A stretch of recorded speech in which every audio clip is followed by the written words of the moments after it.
Herkese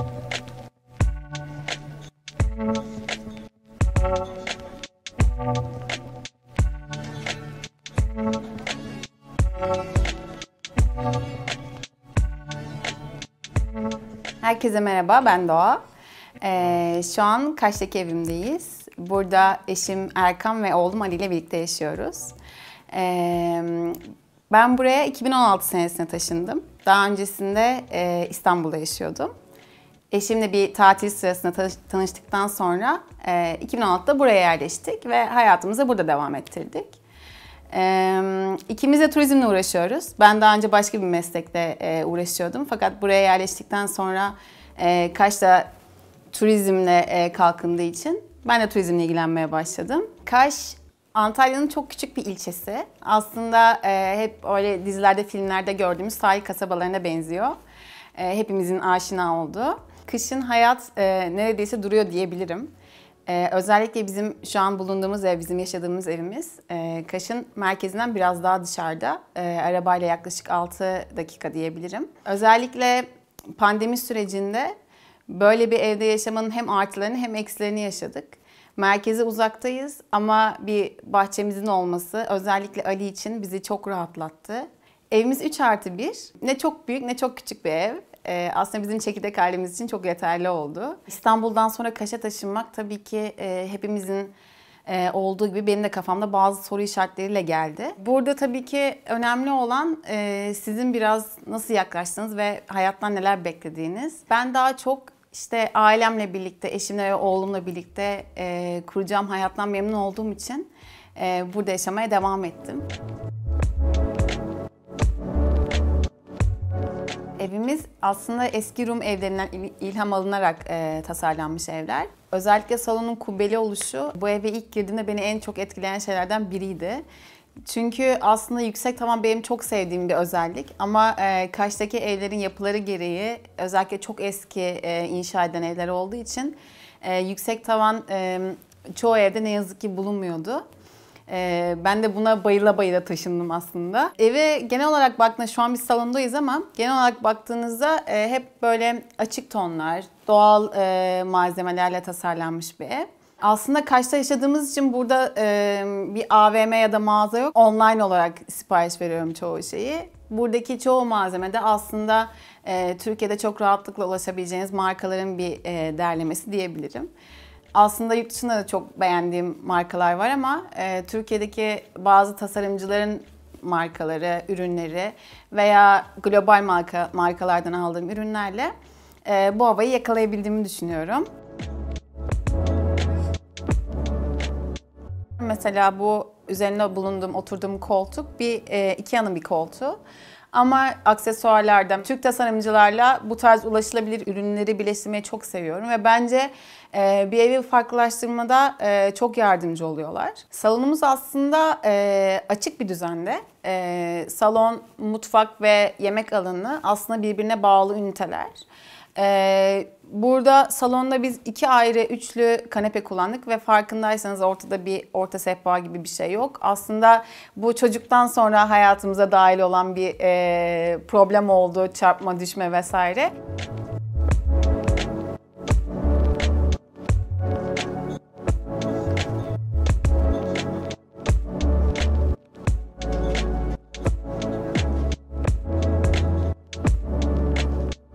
Burada arkamda göreceğiniz yemek alanı ile birlikte aramızda bir aslında konsol var.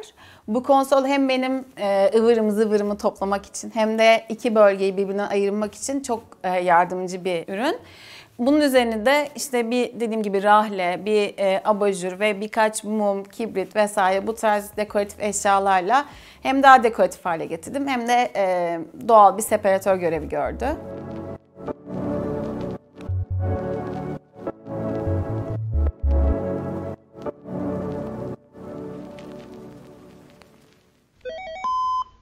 Aslında Kaş insanların gözünde hep çok sıcak bir memleket olarak gözükse de kışları bizim bulunduğumuz bölge bayağı bir soğuk oluyor.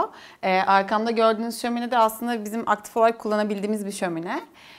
Bunun üzerine gördüğünüz çiçekleri ben kendim topluyorum. Kaş'ta ne yazık ki çok fazla çiçekçi opsiyonunuz yok. Bunun dışında gördüğünüz çoğu obje, mesela bu Zara Home'dan bir yelpaze ya da işte sehpaların üzerine görebileceğiniz objeler benim indirim zamanı kovaladığım objeler hep. Çoğu şeyi sezonunda almam. Hep en dip fiyatı görmeyi beklerim. Yine dediğim gibi bir orta sehpa olmadığı için biz hep yan sehpalardan yararlanıyoruz. Burada Seçkin Bambu'nun bir Haziranlı sehpası var. Bunun yanında işte Ikea'dan aldığım bir koltuk. Yanında yine bir puf. Bu da Ikea'dan. Yerde de bir jüt halı kullanıyoruz. Aslında çocuklu bir ev için biraz sert bir materyale sahip ama bu tarz doğal malzemelerin kullanıldığı bir evde bence bu konsepti çok iyi tamamlıyor. Bunun yanında şurada bir tekerlekli sehpamız var. Bu hem fonksiyonel olarak işte bizim akşamları Ali'yi uyuttuktan sonra çay kahve içtiğimiz zaman kullanabildiğimiz bir sehpa. Hem altında şu an mesela plaklarım var. Ama bunun dışında genelde bütün teknolojik malzemeleri içine tıkıştırdığımız bir sehpa haline geliyor. Bu abajuru da ne yazık ki çocuklu aileler bilir. Bundan çok kısa bir süre önce, bir 10 gün önce bir abajur almıştım ama Ali böyle gözlerimin içine baka baka ittiği için yine Zara indiriminden çok dip bir fiyata aldım. Burada da bir yelpazemiz var. Bu aslında artık çoğu kafede, restoranda veya otelde, bizim otelimizde de var mesela, kullandığımız bir pervane. Ama ben burada işte çatının, tavanın kubbe olmasından da yararlanarak bunu tercih etmek istedim.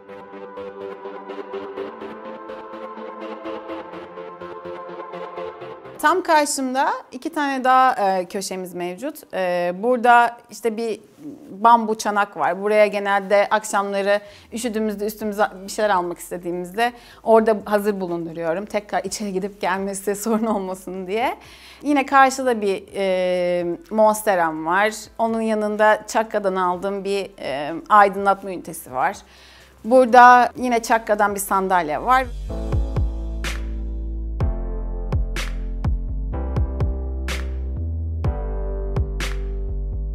Burada gördüğünüz de aslında kapalı olduğunda ayna görevi gören, açıldığında da içine televizyon gizlenmiş bir ünite. Ben böyle çok teknoloji delisi bir insan değilim. Tabii ki görüntü ve ses kalitesini biraz etkiliyor. Çünkü bir kapalı kutunun içerisine televizyon gizlemiş oluyorsunuz. Ama sanırım dekoratif anlamı benim için daha önemli. Bir ünitenin içerisine televizyonu gizledik. Dışına da bir ayna koyduk. Bunu da bir mobilyacı bizim için yaptı.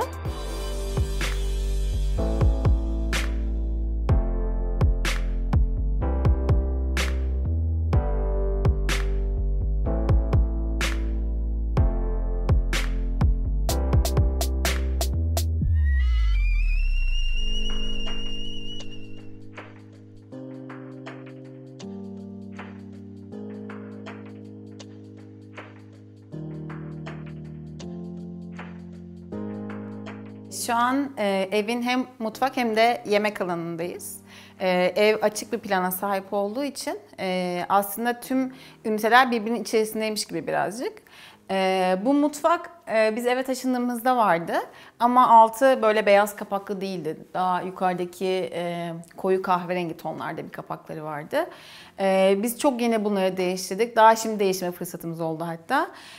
Sadece mutfak kapaklarını değiştirerek, yani bu kapakları değiştirerek hem ekonomik bir çözüme ulaşmış olduk. Hem de bu boğucu kahverengi görüntüden biraz kurtulmuş oldum açıkçası. Buradaki oturma alanı ve arkasındaki yeşil duvarı da aslında zamanla oturttuk. Yani bundan birkaç ay öncesine kadar burada bir bahçe mobilyası vardı ve orada yemeğimizi yiyip kahvaltımızı yapıyorduk. Bu masayı bir mobilyacıda yaptırdık Antalya'da. Bu duvar da aslında benim çok uzun zaman acaba ne renk yapsam diye düşündüğüm bir duvar. Evin tamamı aslında sıvada bırakılmış.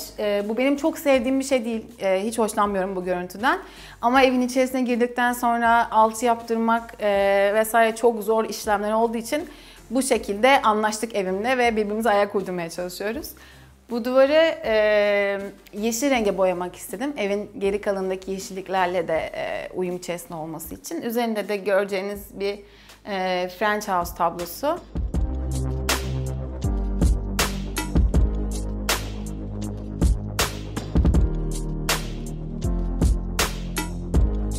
Yer döşemeleri salon ve odalardan ayrı bir şekilde mutfak ve ortak alanda taş bir malzemeden oluşuyor.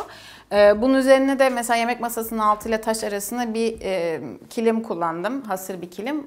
Yargıcı markası. Renginden dolayı bence masayı vurgulamakta bana yardımcı oldu. Camların üzerindeki perdeler, stoperler Ikea'nın hazır perdeleri. Böylece oraya özel bir perde diktirmekten de ve bunun maliyetinden de kurtulmuş oldum.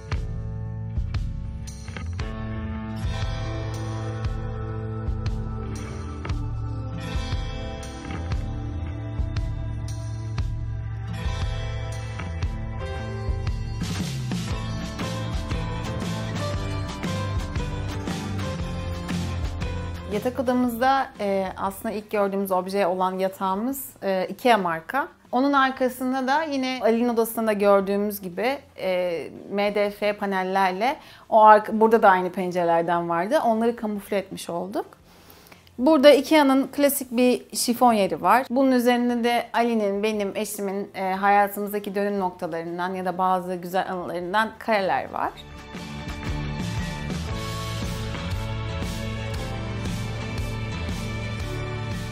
Evin genel olarak her yerinde boydan boya camlar var diyebiliriz.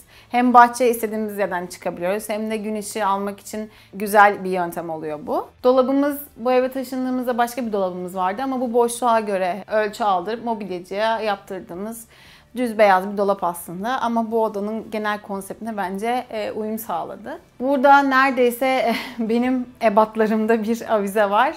Burada da yine çatımız kubbe şeklinde olduğu için bu şekilde büyük kütleli bir avizeyi kullanabildik.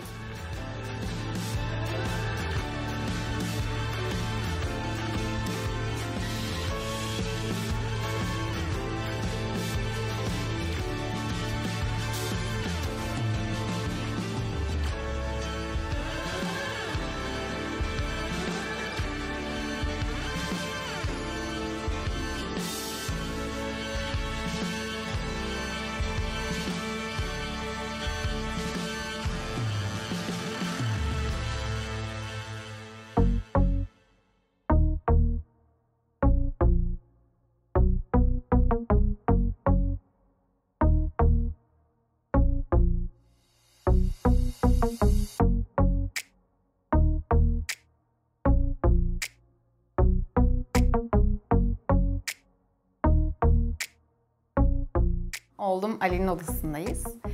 Ali 2 yaşında.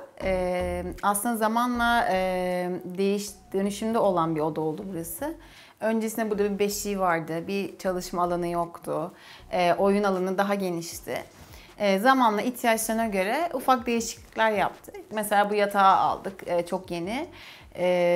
Burada bir şifon yeri var. Bu şifon yeri Ikea'dan aldım ama kulplarını değiştirerek biraz daha odasına uyumlu hale getirmeye çalıştım. Burada bir masası var. Bunun üzerine genelde Lego oynuyor, hamur oynuyor, resim yapıyor. Daha doğrusu hepsini birlikte yapıyoruz zaten. Günümüzün çoğu bu odada bir aktivite halinde geçiyor. Burada bir yeşil dolabımız var. Bunu da Pinterest'te görmüştüm. Çok beğenmiştim. Mobilyacımızdan rica ettim. Birlikte yaptık. Yatağı üzerine bir pompon bannerla, işte burada Leo yazan bir bannerı var yine.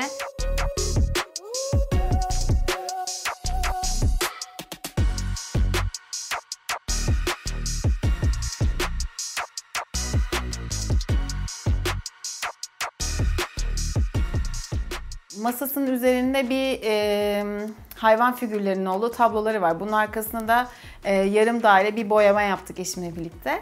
Hem o tablonun arkasını doldurmuş oldu çünkü çok boş bir duvar şeklindeydi. Hem de bence göze daha estetik geliyor. Kapının arkasında yine bir kitaplık var. Onun boyuna yakın ve her zaman istediği gibi kitabını alabileceği, okuyabileceği, geri bırakabileceği bir kitaplığı var. Aslında onun odasını hep onun ulaşabileceği şekilde dizayn etmeye çalıştım. İşte istediği zaman geliyor oyuncaklarını alıyor, istediği zaman kitabını alıyor, istediği zaman oturup hamur diyebiliyor ve oyun oynayabiliyoruz.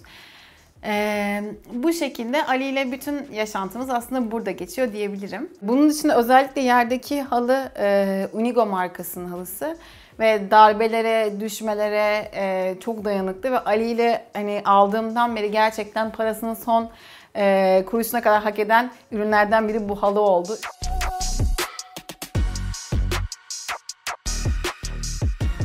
Burada da evin diğer odalarında ve salonda olduğu gibi tavan yine kubbe şeklinde.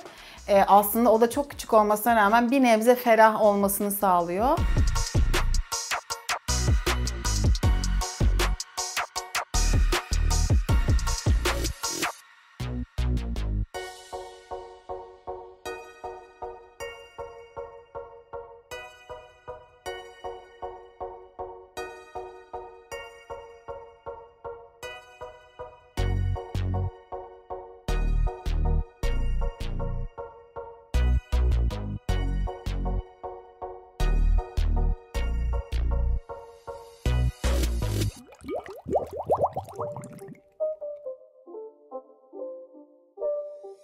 It's not a game, it's a rich thing.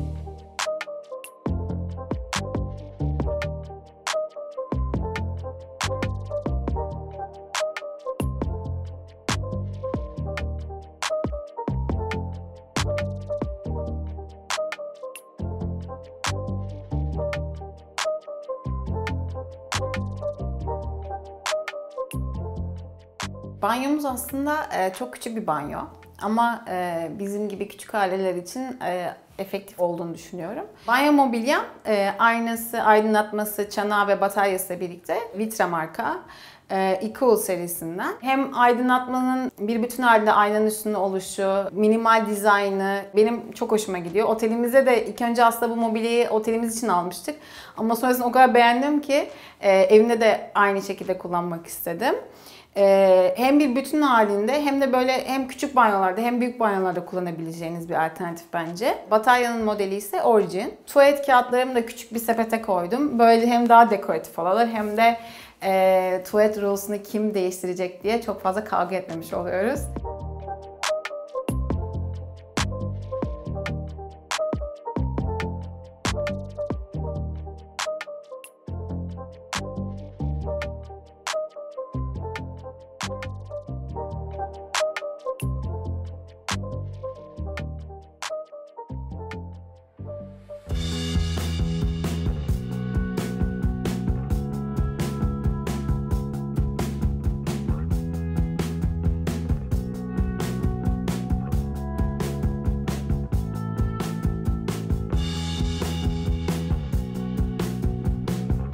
Şu an evin holündeyiz aslında. Burası hem odaların hem salonun, mutfağın birbirine bağlandığı bir bölge. Yanımızda yani sağımda ve solumda evin 2 giriş kapısı bulunuyor. Arkada tavanda asılı olan Lelek Living'den aldığım bir saksı aparatı aslında ama ben içine uygun bir saksı bulamadığım için şu an boş bir şekilde orada duruyor. Burada Ikea'nın bir taburesi var. Bunun yanında da işte bu ayakkabı dolabını Yargıcı'dan aldığım, çok eskiden aldığım bir hasır çanta, işte Zara'nın indiriminden aldığım bir obje, bir Ikea ayna, bir Zara faraşla tamamlamaya çalıştım. Aslında giriş holleri bana göre çok estetik olmuyor bazen ama bu tarz detaylarla biraz daha estetik hale getirebiliyorum. Burada da Çakra'dan aldığım 2 aydınlatma var. Yerdeki paspasın da Çakra.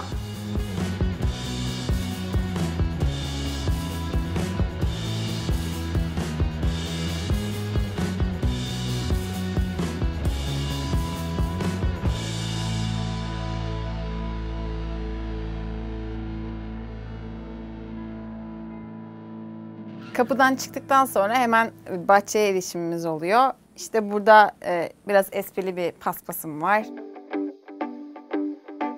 Burada da işte bizim bahçe takımımız var. Burada genelde Ali'yi uyuttuktan sonra vakit geçiriyoruz. Ya da Ali ile gün içerisinde burada top oynadığımızda, o bisiklete bindiğinde ben de burada oturup onu izleyebiliyorum. Genelde vaktimiz burada geçiyor eğer hava çok sıcak değilse. Bahçe takımımızı mobilyacımızda başka bir ürün sipariş vermek için gittiğimde görüp çok sevip aldım.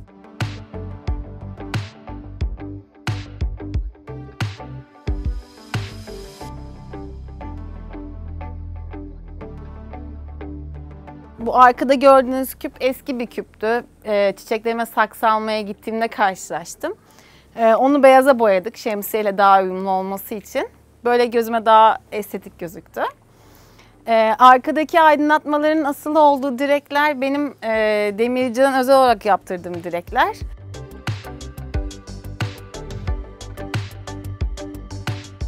Üzerindeki aydınlatmalar da benim çok eskiden çok ucuza bulduğum aydınlatmalar. İkisini bir araya getirdim farklı farklı renklerde olsalar da.